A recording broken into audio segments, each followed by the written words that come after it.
Şu anda evet, Apache helikopteri şu anda hazırlanıyor. Evet, makinemiz seri bir şekilde ateş ediyor. Kıyıköy'ün hemen üstüne karşı bahçelere doğru.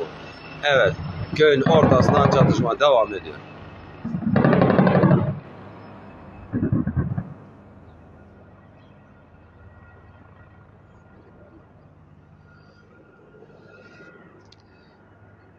Evet.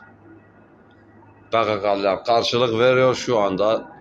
Türk Silahlı Kuvvetleri de havadan helikopter desteğiyle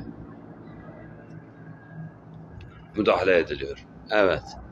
Apache helikopteri. Evet, şu anda meşhur helikopter pozisyon alıyor. Evet, pozisyonu aldıktan sonra başlıyor ateş etmeye. Aşağıdan da karşılık cevap veriliyor. 2 tane helikopter